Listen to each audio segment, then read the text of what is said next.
My name is Tom Hopper. I teach 7th and 8th grade social studies here at Chippewa Middle School in Okemos, and I've been asked to do a little presentation on a smartboard.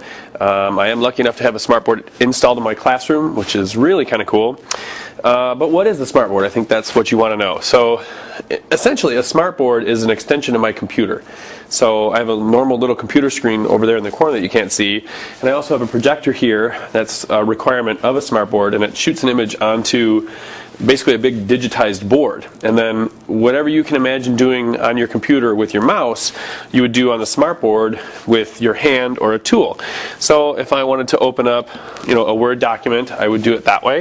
If I wanted to open up a PowerPoint or an Excel spreadsheet or anything, I would do it just by tapping on the screen with my finger. You can open up any document on this that you could open up on your computer.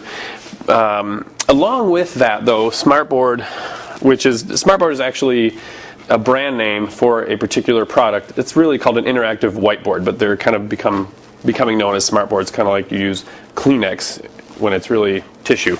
Well, part of that is this notebook software, and it shoots up, and then it replaces the whiteboard that you've got in your classroom. And here you can do limitless things here.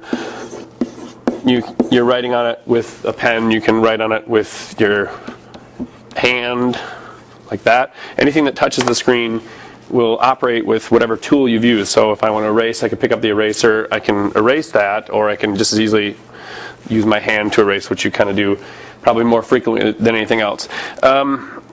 But it has different software built in. So like, for example, if I want to pull up a political cartoon that I have stored on my drive, I can do that. I can point out maybe who this guy is and what's in this document, and it kind of brings pictures and sounds to life for the kids. Sounds if you have speakers hooked up, which I do. You can write on things. You can save what you've written.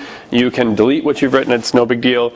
It will also hold different pages. So if I wanted to move on through the lesson maybe and talk about Lincoln's impact, and maybe I only want to deal with 1859 through 1862, and we can talk about that. If I wanted to go back to that political cartoon, I can pull that right back up, and I can have limitless pages saved on here.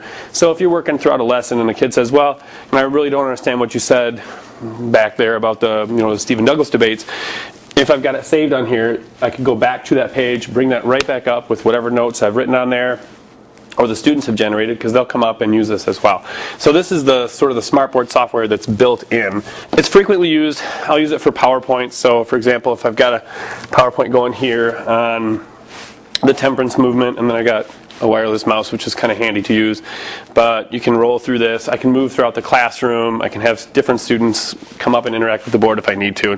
Maybe when we want to bring this picture to life, so this is a picture of drinking and drunkards and the effect on that, and this is leading into the temperance movement. So it's kind of interesting to analyze different pictures from different times, and there's In the Devil's Clutches and what happens to you when you get to the drink there. So anyway, it's a really handy tool to have in the classroom, because with today's kids, they're so used to more of an interactive lifestyle with multimedia, streaming videos, and the instant messaging, the texting that they're doing, the YouTube, of course.